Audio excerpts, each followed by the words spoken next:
আচ্ছা, এটা হলো আপনাদের আসলে এক্সপেরিমেন্ট নাম্বার 3, ঠিক আছে, যেটা হলো আমরা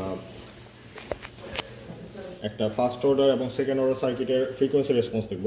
আচ্ছা, তো আমরা ফার্স্টে এখানে যেটা দেখতে পাচ্ছি এটা হলো একটা ফার্স্ট অর্ডার সার্কিট, এবং ফার্স্ট অর্ডার সার্কিটের ফ্রিকোয়েন্সি রেসপন্স অলরেডি আপনার ফার্স্ট অর্ডার সার্কিট হলো এক্সপেরিমেন্ট নাম্বার 1-এ এটাকে দেখেছেন, খুব সিম্পল একটা সার্কিট আরসি। সো এটার কানেকশান আবার বলা হচ্ছে না, যেটা ছিল ওইটাই। সো এখানে আমাদের জাস্ট হলো সফটওয়্যার পার্টে, মানে আমাদের যে অ্যানালগ ডিসকভারি ডিভাইস যেটা হলো ওয়েব ফর্মের সাথে যেটা আমরা দেখতে পারি। সো ওয়েব ফর্মসে আমাদের কিভাবে আমরা এটার বোর্ড প্লট দেখব ওটাই আসলে অ্যানালাইজ করা হবে। আমরা যদি একটু শুরুর দিকে চলে আসি, ঠিক আছে, তো শুরুর দিকে আপনারা যেটা দেখতে পারবেন, আমরা যখন ওয়েলকাম স্ক্রিনে আসবো, সো ওয়েলকাম স্ক্রিনে আসার পরে আপনারা অলরেডি জানেন যে আমাদের প্রথমে যেটা করতে হবে স্কোপ এবং ওয়েভজেন এটাকে সেট করে দিতে হবে। আচ্ছা, ওয়েভজেনে আমরা আগে যেটা দিয়েছিলাম যে টাইপ হলো এটা স্কোয়ার টাইপ, ঠিক আছে, আর ফ্রিকোয়েন্সিটা 1 হার্জ রাখবো, সিমিলারলি অ্যাম্পলিটিউডটা 1 ভোল্ট থাকবে। সো বাকিগুলো যেরকম এখানে আপনার স্ক্রিনে দেখতে পাচ্ছেন এই ভ্যালুগুলোই রাখবো। সো এটাকে দেওয়ার পরে এটা হলো আমরা রান দিব, ঠিক আছে। তো যখন এটাকে রান হয়ে গেল, রান হওয়ার পরে আমরা ওয়েলকাম স্ক্রিনে আবার ফেরত যাবো। আচ্ছা, এখানে স্কোপ আসলে প্রয়োজন নাই, কারণ আমরা ফ্রিকোয়েন্সি রেসপন্স দেখতে যাচ্ছি, স্কোপটা আসলে টাইমের ভ্যালু দেখায়। সো আমাদের স্কোপটা এখানে দেখার প্রয়োজন নাই। আমরা এখানে একবারে যে নিচে আমরা নেটওয়ার্ক দেখতে পাচ্ছি, এই নেটওয়ার্কে চলে যাব, ঠিক আছে। তো নেটওয়ার্কে এখানে আমরা আমাদের বোর্ড প্লটটা দেখতে পারি। সো এখানে বোর্ড প্লট দেখার জন্য আপনারা দেখতে পাচ্ছেন উপরে অনেকগুলো ভ্যালু আছে। একটা এখানে হলো এটা লগারিথমিক নাকি লিনিয়ার, আমরা ইউজুয়ালি বোর্ড প্লটগুলো লগ কার্ভে দেখি, সো এটা লগারিথমিকেই রাখবো।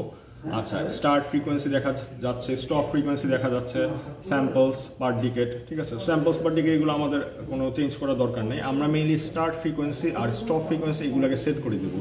আচ্ছা, এখানে এগুলো কত দিব এটা ডিপেন্ড করবে আমাদের কর্নার ফ্রিকোয়েন্সির উপর। আপনারা থিওরি থেকে হয়তো বা অলরেডি জানেন যে এটা ফার্স্ট অর্ডার সার্কিটের কর্নার ফ্রিকোয়েন্সি হলো 1/RC। সো আমরা রেজিস্ট্যান্স আর ক্যাপাসিটার্সের যে ভ্যালুটা এটা যদি আমাদের জানা থাকে তাহলে আমরা কর্নার ফ্রিকোয়েন্সি জানি। সো এখানে স্টার্ট ফ্রিকোয়েন্সিটা ওটার 10 গুণ কম নিব, ঠিক আছে। ফর এক্সাম্পল যদি আমাদের কর্নার ফ্রিকোয়েন্সিটা এরকম আসে যে ওটা 10 হার্জ, ঠিক আছে, তাহলে আমি স্টার্ট ফ্রিকোয়েন্সিটা নিব অ্যারাউন্ড 1 হার্জ, ঠিক আছে। আর স্টপ ফ্রিকোয়েন্সিটা আমাদের কমপক্ষে হলো 10 গুণ বেশি, বা তার বেশি নিলেও কোনো সমস্যা নাই, কারণ আমাদের এখানে যে হায়ার ফ্রিকোয়েন্সিটা ওটাতে রান আসলে বেশি টাইম লাগে না। সো আমি যদি পরের ভ্যালুগুলোও দেখি এটা সমস্যা হবে না, বাট কমপক্ষে যাতে কার্ভটা আমার সুন্দর আসে এটার জন্য কমপক্ষে হলো 10 গুণ বেশি নিব। তো আমি যেটা বলতেছিলাম যে 10 হার্জ, সো 10 হার্জের 10 গুণ বেশি হলো আমাদের অ্যাকচুয়ালি 100 হার্জ, ঠিক আছে। এখানে 100 হার্জ, এই যে 100 হার্জ নিতে পারি, বা তার থেকে বেশি নেই, সমস্যা নেই, 1 কিলো নেই, আমার কার্ভটা আরও বেশি ডিউরেশন ধরে আমি দেখতে পারবো। সো এই হলো আমাদের মোটামুটি এখানে সেট আপ। এই সেট আপ যখন হয়ে যাবে এরপর আমরা রান দিলেই দেখতে পারবো, একটু রান হতে একটু টাইম লাগতে পারে, বাট আমরা দেখতে পারবো যে এটা আস্তে আস্তে কার্ভটা আসবে। সো আমরা এটাকে রান করে ফেলছি, আমরা রান অবস্থায় এটাকে দেখি।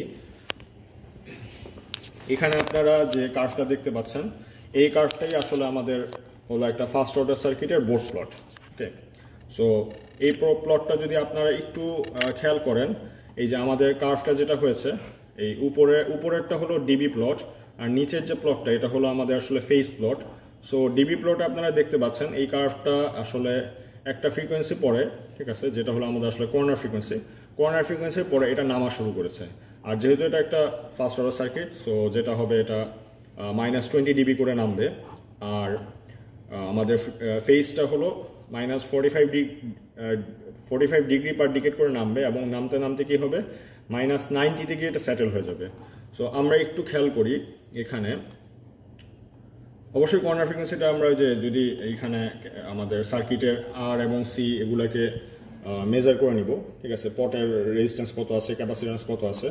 সো দেখবো যে মোটামুটি কাছাকাছি একটা ভ্যালু আমাদের -3 ডিবিতে। এখানে যদি আমরা একটু দেখি, এই যে C2 দেখা যাচ্ছে, C2 হলো -3.28 বা 3 ডিবির কাছাকাছি।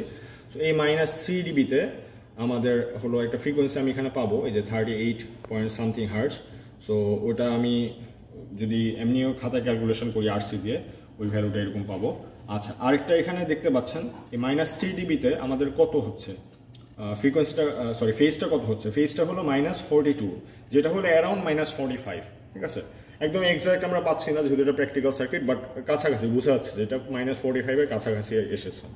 আচ্ছা, এটা গেল আমাদের কর্নার ফ্রিকোয়েন্সি। আচ্ছা, এবার আমরা একটু খেয়াল করি যে কি বলেছিলাম যে উপরে যে ডিবি প্লটটা এটা হলো -20 ডিবি পার ডিকেট করে নামবে।